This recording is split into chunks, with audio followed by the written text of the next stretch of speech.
Some mornings the fog comes down off the mountain like it's looking for something. It swallows the fence posts first, then the barn, then the sound of your own boots on the gravel, until the whole world shrinks to the 6 feet in front of your face and your own breathing sounds too loud. That's how it came the morning the horse walked out of it. I've lived on this land 61 years.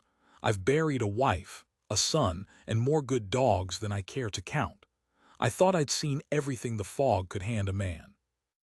I hadn't seen a boy who couldn't speak follow a horse that belonged to no one straight into the part of the mountain we don't go to.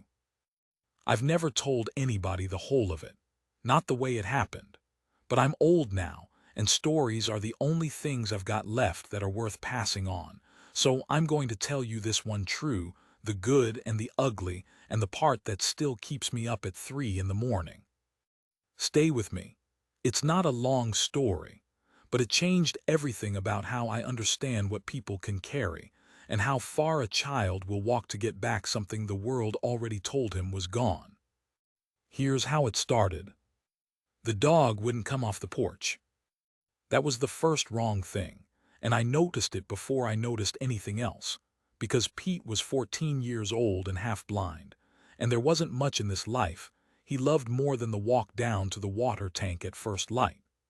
But that morning he stood stiff-legged at the top of the steps with his hackles up and his cloudy eyes fixed on the fog, and he made a low sound in his chest I hadn't heard out of him in years. "It's just weather," I told him. He didn't believe me. I didn't much believe myself. I keep a ledger, have done since 1971, every morning the temperature, the wind, the state of the sky, sometimes a line about the cattle or the fences or whatever's gone wrong that needs fixing. My wife used to tease me about it, said I wrote down the weather like other men wrote down their sins. Maybe she was right. Maybe a man needs a place to set down the things he can't otherwise hold. That morning I wrote, fog thick coming overnight from the north slope, cold for June. Pete spooked. And then I stood on the porch with my coffee going cold in my hand, and I watched the gray come apart. Because something was moving in it. You learn the shapes of your own land the way you learn the shapes of your own hands, and this shape didn't belong. Too tall for a cow. Wrong gait for an elk. It came down the slope slow and easy, in and out of the fog like it was wading through water, and when it finally stepped clear of the murk at the bottom of my near pasture, I set my coffee down on the rail so hard it slopped over. A horse. A gray mare, near white, with a dark mane gone tangled and full of burrs. She was thin, not starving, but ribby, the way a horse gets when it's been living rough and moving a lot. No saddle, no halter, no brand that I could see, and I looked hard, because a horse with no brand and no owner is either a miracle or a problem, and out here it's usually a problem. She stopped at my fence line, lifted her head, and she looked at the house, not at me, at the house, with an expression I can only call waiting. "Now where in the hell," I said out loud, "did you come from?" She didn't answer. Horses generally don't. But I swear to you she cocked one ear back toward the mountain, toward the north slope, toward the part of the country we call the Cut, a long throat of a canyon full of scree and blowdom and one old bad memory I'll get to, and then she looked back at my house and waited some more. I should have gone inside and called Dale, the brand inspector, and let it be his headache. That would have been the sensible thing. I was 61 years old with a bad hip and no business getting between a wild-run horse and whatever it wanted. But I've never been as sensible as I pretend, and there was something in the way she waited. I got my rope off the porch hook and my hat off my head. You don't wear a hat toward a nervy horse. The brim spooks them. And I went down through the wet grass with my knees complaining the whole way. She let me get to about 30 feet. Then she wheeled, not panicked, just decided, and trotted off along the fence line toward the road, and every few strides she'd stop and look back at me like I was slow. That's when I heard the truck. Marion's truck. I knew it by the sound of the fan belt she'd been meaning to fix since Easter. It came up the county road out of the fog with its headlights on, moving too fast for the conditions, and it slewed to a stop at the mouth of my drive in a spray of gravel. The door opened before it had fully quit rolling. Marion Teague is 70 if she's a day, my neighbor going on 4 decades, a woman built like a fence post and about as easy to move. She's buried a husband and outlived 2 of her own children, and I have never once in 40 years seen her frightened. She was frightened now. "Is he here?" she called. "Cole, is he here?" "Is who here?" "Sam." Her voice cracked on the one syllable. "My grandson. He's, oh God, Cole, he's gone, his bed's not slept in. I've been up and down that road twice already." And right then, before I could get a word out, the gray mare, who had stopped 40 feet off to watch this whole thing, threw up her head and let out a whinny that split the fog wide open. And out of the trees at the edge of the road, out of the gray, a boy came running. I need to tell you about the boy, and to do that I have to tell you about the quiet. Sam Teague was 11 years old that summer. I met him exactly twice before that morning, once at his grandfather's funeral 3 years back, and once at the feed store in April, where he'd stood pressed against Marion's side with his eyes on the floor and his hands jammed in his pockets and hadn't said a single word the whole time. I'd thought he was shy. He wasn't shy. Sam hadn't spoken in 7 months. Not to Marion, not to the doctors in the city she'd driven him to, not to the counselor at his school back before she pulled him out and brought him up here to the ranch to get him away from, well, from the thing that had happened.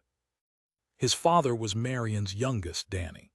Danny Teague trained cutting horses, the good ones, the kind that ran in the futurities down in Fort Worth, and he was the best natural hand with a horse I ever watched work.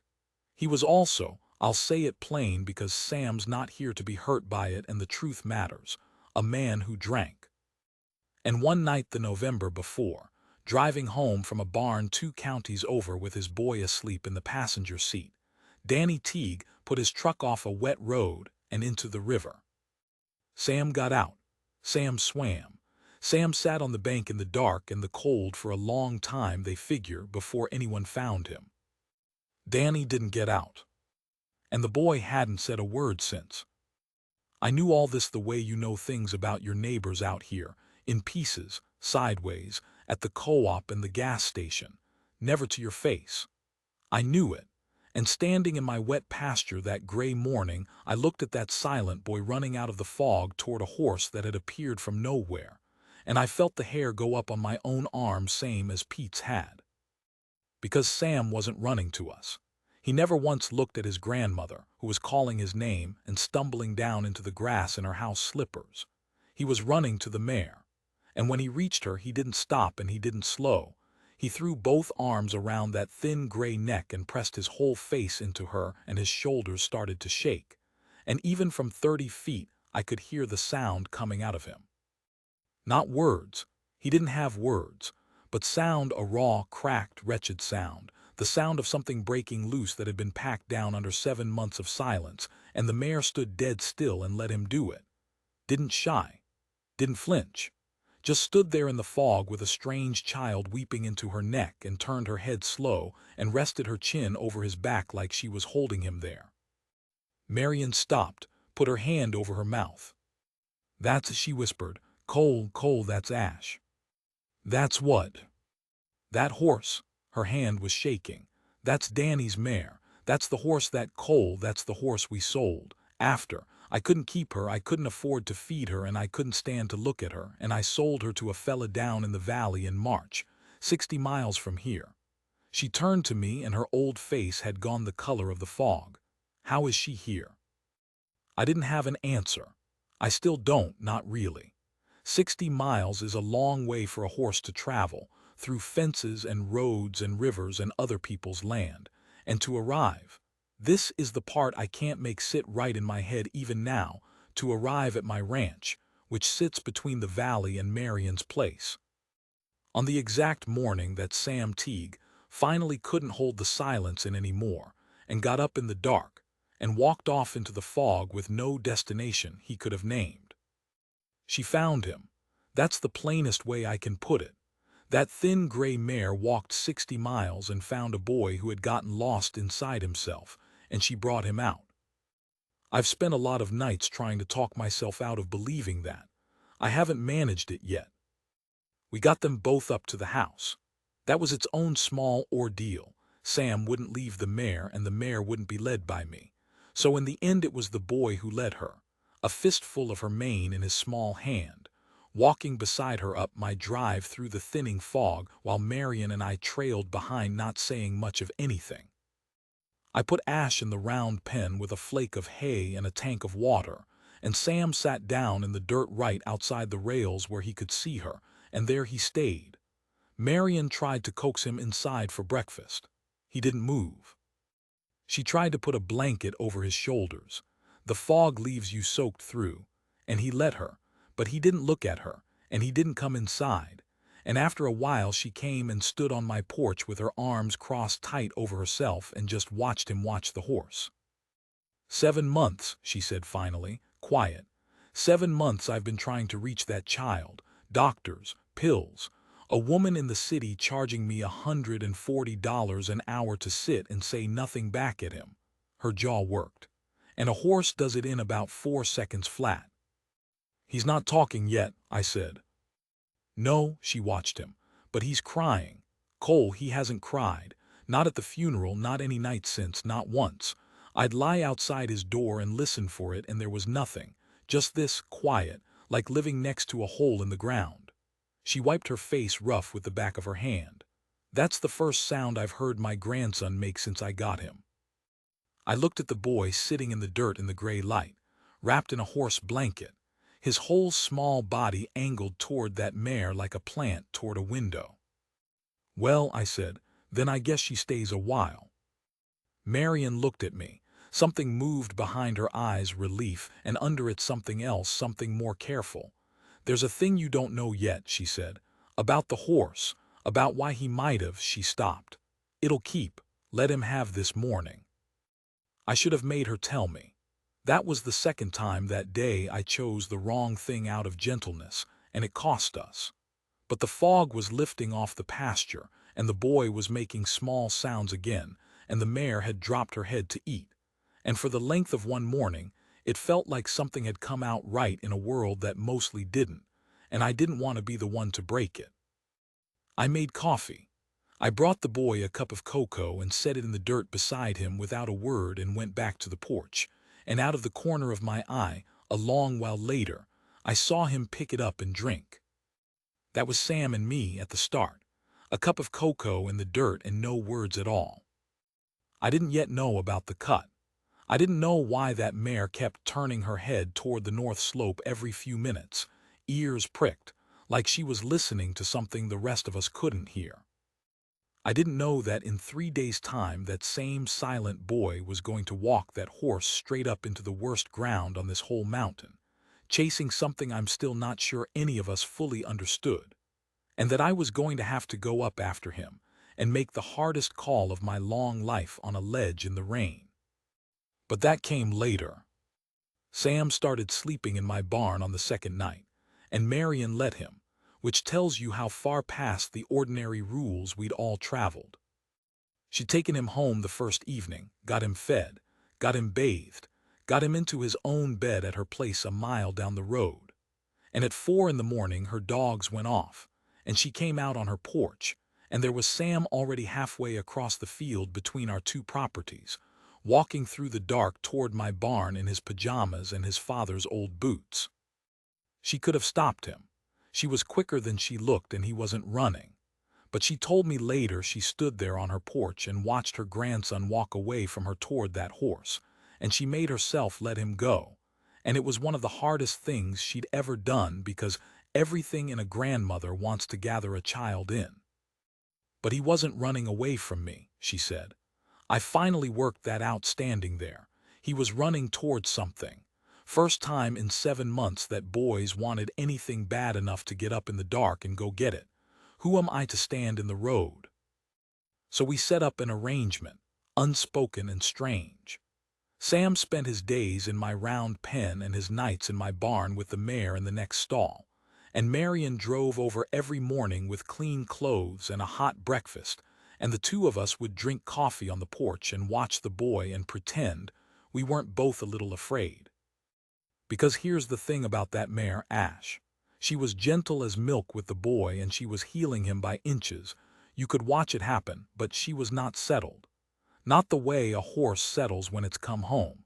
She ate and she let Sam brush her and she dropped her head into his chest and stood for him like she'd stand for no one else. But every so often, several times a day, she'd stop whatever she was doing and lift her head and stare northeast, up toward the cut, ears hard forward, her whole body gone tight as a drawn bow. And she'd let out a low sound, not a whinny, lower than that, a kind of question. And then after a minute she'd go back to what she was doing. Sam noticed. Of course he noticed. He noticed everything about that horse. And I watched him start to notice where she looked, and I watched him start to look there too, and I felt the first cold finger of dread go up my back. I need to tell you about the cut now. I've put it off long enough. The cut is a canyon that runs up the north slope of the mountain behind my place, a mile and a half of loose scree, blowed on timber, and a creek that's a trickle in August and a killing torrent in spring runoff. It's bad ground. Horses break legs in it. A man on foot can turn an ankle in the rockfall and lie there 3 days before anyone thinks to look. There's no reason to go up the cut. The grazing's no good and the timber's no account, and the one trail through it washes out every other year. But it wasn't always useless ground, and it wasn't always empty. 19 years back, Sam wasn't even born, Danny Teague, and I ran cattle on shares up the far side of that mountain, back when Danny was a wild kid of 20 and I still had a partner in the ranch. There was a summer camp we kept up in the head of the cut, above the bad ground, in a green little basin with good water where we'd graze in July and August. Danny loved it up there. Loved it the way young men love the one place the world hasn't gotten to yet. He carved his initials in the cabin door. He and my son Wade. Well, my son Wade died up in that basin. He was 22. It was a horse, if you want to know, a good horse on bad ground, a slide of scree that shouldn't have gone, and my boy went down under 1,400 pounds of falling animal on a slope where I couldn't get to him fast enough, and by the time I got down to him, there was nothing to be done but hold him. Danny was there. Danny held the horse's head while it died, and then he held me while I couldn't do anything at all, and neither of us ever went up the cut again. And I sold my share of that mountain the next spring, and I have not set foot in that basin in 19 years. Danny took his boy up there, though. Once. Marion told me this later, when the whole thing had shaken loose. The summer before Danny died, sober for once and trying to be a father, he'd taken Sam up the cut to the old basin and shown him the cabin with his initials in the door and told him, I imagine, all the good parts of a place that had never been anything but grief to me. Told him it was the finest spot in the whole world. Told him, maybe, that it was theirs. And that mare, Ash, Danny had ridden her up there. She knew the way. So when I stood on my porch watching that horse stare northeast up toward the cut, and watching a silent boy learn to stare where she stared, what I was actually watching was a collision 3 different griefs long, winding itself up to happen. I just didn't see it clear yet. I saw a nervy horse and a healing boy. I didn't see that the horse wasn't nervy, she was called. Something up in that basin was pulling at her, the way home pulls, and the boy who loved her was going to follow her to it. It happened on the 4th morning, and it happened because I made a mistake, and I'll own the mistake till I die. I'd started letting Sam ride her. Just in the round pen, just at a walk, bareback with a rope halter, me at the rail. He couldn't ask to ride her. He still hadn't said a word, but he'd stand at her shoulder and look at me and then look at her back, and a man doesn't need language to understand a boy who wants up on a horse. So I'd leg him up and he'd sit there with his hands twisted in her mane and his eyes half closed, and his face doing something I can only describe as peace, and I'd think about my own boy, and I'd have to look away for a minute. That 4th morning the fog had come in again, thin but there, and I got a call from Dale the brand inspector about a matter I'd reported, and I stepped up onto the porch to take it and I turned my back on the round pen for 3 minutes. 4. Long enough to have a conversation about a brand. When I turned back around the gate was open, and the pen was empty. I want to be careful how I tell this next part, because in my memory it happens all at once and it didn't. It happened in a slow, sick unfolding. First I saw the open gate. Then I saw the tracks in the wet dirt, a horse walking, a boy's small boot prints beside them, headed out across the field. Then I lifted my eyes and followed the line of those tracks out across the pasture and up toward the dark seam in the mountainside where the fog was thickest. Toward the cut. I have never in my life been as afraid as I was in that moment, and I have been afraid a great deal. I called Marion. I don't remember what I said, something that made her drop the phone and come, because she was there in 11 minutes and the front of her shirt was wet where she'd been washing dishes and hadn't stopped to dry her hands. I'd already saddled my old gelding Roman, the steadiest horse I own, and I had my rifle in the scabbard, not because of any animal, but because up in that country a broken leg is a death sentence, and a man ought to be able to end suffering if he has to, and I could not let myself finish that thought. "I'm going up," I told her. "You call the sheriff and you call search and rescue and you stay by the phone. I'm coming with you. Marion." "That is my grandson." Her voice was flat and terrible. "And I have already lost 2 children up on mountains, Cole Ferris. I will not sit by a phone. Get me a horse." There was no arguing with that, and no time, and God help me, I understood it in my own bones. I put her up on Roman, and I took the young mare Judith, who I trusted less but was faster, and we rode out across the field into the fog with the tracks of a horse and a boy running on ahead of us into the worst ground on the mountain. The cut in the fog is a place out of a bad dream. Sound doesn't behave right. The creek was up with the last of the runoff, and its roar came from everywhere and nowhere. The blowed on timber loomed gray and then vanished. The trail, what there was of it, climbed and switched back and disappeared under rockfall and reappeared. And twice I lost the tracks entirely in the wet scree, and had to get down and cast around on foot with my bad hip screaming, while Marion held the horses and stared up into the murk and said her grandson's name over and over, quiet, like a prayer she'd worn smooth. We found where the mare had slipped, a long gouge in the scree where a shod hoof had skated and caught. My heart stopped and started again, but there was no blood, and the tracks went on above it, and I made myself breathe.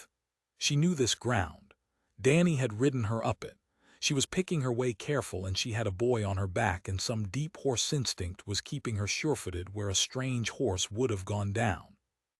Higher up, the fog thinned, and the tracks got fresh, very fresh, the edges still crumbling, and I knew we were close, and I got down off Judith and led her because the ground had gone to hell, and I wanted my own feet under me.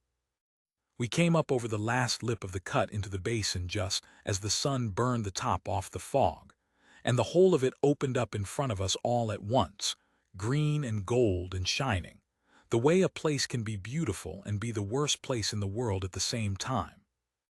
The basin, the good water, the old cabin, roof half fallen now, with a dead man's initials still carved in the door. And on the far side, at the very head of the basin, where the slope kicked up steep and rotten toward a shale ledge above 100-foot drop, there was the gray mare. And there, sliding down off her back onto ground that would not hold, was Sam. He'd found it. Whatever he'd come for, his father's place, the last good day, the thing at the bottom of 7 months of silence, he'd found it, and it had drawn him right out onto a ledge of rotten shale that I could see, even from across the basin, was already starting to go. "Sam," Marion screamed. "Sam, don't move." The boy turned, looked at us across the basin, and for the first time in 4 days, for the first time, his grandmother told me later, in 7 months, Sam Teague opened his mouth to say something. And the ledge went out from under him. Here is what I have learned about the worst moments of a life. They are quiet. You'd think it would be otherwise. You'd think the moment the shale let go under that boy, the whole world would have roared. But in my memory, there's no sound at all in the first half-second. Just Sam's face turning from us back toward the drop, and the ground beneath his boots turning to a gray river, and the boy going down with it. sliding, scrabbling, his hands finding nothing but more rotten rock that came away in his fists. Then the sound caught up, all at once Marion screaming, the shale rattling and pouring, and over the top of it, high and terrible, the mare. Ash didn't run from it. That's the thing I keep coming back to. Every instinct in a horse says get off the falling ground, and she was already clear, already safe, standing on solid rock above the slide with nothing in the world to gain by going back. And she went back. She wheeled on her hocks and she plunged down into the sliding shale after the boy, and she got below him, got her body below him on that slope, braced and skidding, four legs splayed and driving, and Sam slid down into her and fetched up against her shoulder and stopped. For a second, just a second, the two of them, boy and horse, held on a slope that was still moving, 20 feet above a drop that fell away into nothing. I was already running. I don't remember the decision. My hip, my age, the loose ground, none of it existed. I went down off the lip of the basin into the slide at a dead run, sideways, the way you take bad scree, and I was shouting something, Sam's name or the horse's or my own dead son's. I couldn't tell you. Marion was behind me with the rope off Roman's saddle, throwing it out ahead of her as she came. The slope was going in slabs now. The mare couldn't hold. I could see her hindquarters starting to drop, her back legs losing the ground, and I understood in one clean, horrible flash exactly what was about to happen, because I had seen it happen once before, 19 years ago, on ground not 200 yards from where I stood. A good horse on a bad slope, going down, and a person underneath it. I was not going to watch that twice. I hit the slide and I got both hands into the collar of Sam's shirt, and I hauled, threw myself backward and up the slope with the boy's whole weight coming after me, and we went over together onto the one shelf of solid rock still holding, and I wrapped both arms around him and rolled us into the lee of a boulder as the shale poured past on either side. And behind us, where the boy had been, the mare went down. I'm not going to dress this part up. Ash went off the ledge. The ground she'd braced on to catch the boy was the ground that killed her. It let go all at once, and she went with it, down the shale and off the lip and into the drop. And the sound she made, and the sound the fall made, are two of the sounds I carry now in the same place I carry the last thing my son ever said to me. She saved him. She put her own body under a falling child on ground that was never going to hold them both, and she made a choice. I'll go to my grave saying it was a choice. You can call me a sentimental old fool and I won't argue. She made a choice that a boy would live and a horse would not, and then she went over the edge and the basin was quiet again. Sam was under me, alive, breathing hard, his hands cut to ribbons and his eyes huge. Marion came sliding down onto the shelf beside us with the rope still in her hand and no one to throw it to, and she got her arms around the both of us, and the three of us lay there in the wreckage of the slope in the hard, clean sunlight, and none of us could say a word. Except Sam. Sam pulled himself up out of my arms. He crawled to the edge of the solid rock, close as I'd let him. And he looked down into the drop where the dust was still settling, and his whole small body was shaking, and his ruined hands were pressed flat against the stone. And he said, "Ash." One word, cracked and raw and barely a sound at all, 7 months of silence breaking on a single syllable, a horse's name spoken down into a canyon that couldn't give her back. Then he said it again, louder. And then he was screaming it, screaming her name down into the drop over and over, his voice tearing itself apart on the way out. And Marion had both arms around him and was rocking him and saying, "I know, baby, I know, I know." And I knelt there on that shelf of rock in the place where I lost my son 19 years before, and I put my hand on that boy's shaking back and I let him scream. Because some griefs have to come out the way they went in, all at once and terrible. And there is nothing to do but be there when they do. He cried for his horse, and under the horse I think I have always thought he was finally crying for his father too. For the truck and the river and the cold dark bank he'd sat on alone. For every word he hadn't been able to say for 7 months. It all came out of him up in that basin, in the worst place on the mountain, in the sunlight, and we let it, and it took a long time. The mountain didn't care. Mountains don't. But we cared, the two of us old people holding that broken open child, and I have come to believe that's the only thing that's ever stood against the not caring of the world. Somebody there to hold you while you scream. Search and rescue reached us near noon. They'd come up the cut on foot with a litter they didn't end up needing, and they were kind and professional, and one of them was a young woman who sat with Sam and wrapped his cut hands while I stood off to the side with the sheriff and told him, in a flat voice I didn't recognize, what had happened. They asked about the horse. I told them where she'd gone over. Nobody was going down after her. There was no point, and everybody there knew it, and nobody made me say it out loud, which was a mercy. We didn't ride out the way we'd come. They walked us out the long way, the safe way, down the far side of the basin on the old cattle trail, and I found myself passing the tumble-down cabin with Danny's initials in the door, and I stopped for a second, and Sam stopped with me. He looked at the door, at DT carved deep in the gray wood by a wild young man who was going to grow up and have a boy of his own and drink and die, and leave that boy sitting alone on a riverbank. Sam reached out with one bandaged hand and he touched the letters light, the way you touch a sleeping face. And then he took my hand, took it on his own, his small torn-up fingers wrapping into mine, and he walked out of that basin beside me, and he didn't look back again. That was 2 years ago. Sam talks now.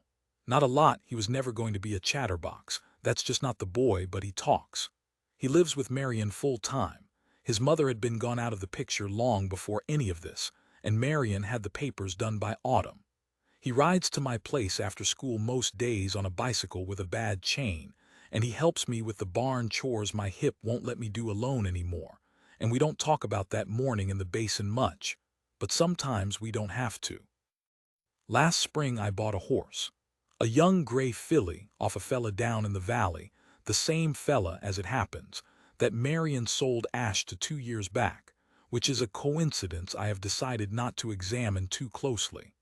I bought her green and unstarted, and I told Sam I was too old to bring her along and would he do it for me. He's got her going nice. Gentle hands, that boy, his father's hands, though I'd never say so. He named her himself. Took him a while to settle on it, and I watched him think about it standing at the round pen rail one evening, and I was half afraid of what he'd choose, and I was ready to let him choose it anyway. He didn't name her Ash. I think that would have been asking the new one to be the old one, and Sam's too honest for that. He named her something new, and it doesn't matter what, because the name isn't the point. The point is this. Every so often, I've seen it 4 or 5 times now, that filly will lift her head from her grazing and stare off northeast, up toward the dark seam in the mountainside where the cut climbs into the fog. Ears forward, whole body still, listening to something the rest of us can't hear. And Sam stops whatever he's doing, and he watches her look. But he doesn't follow. He's learned that, or he's chosen it, or maybe it's the same thing in the end. He watches her stare up at the mountain, at the place where he lost his father and his horse, and found his own voice all in one terrible morning, and then he goes back to his grazing filly and his bad-chained bicycle and his grandmother's supper table, and he lets the mountain keep what it's got.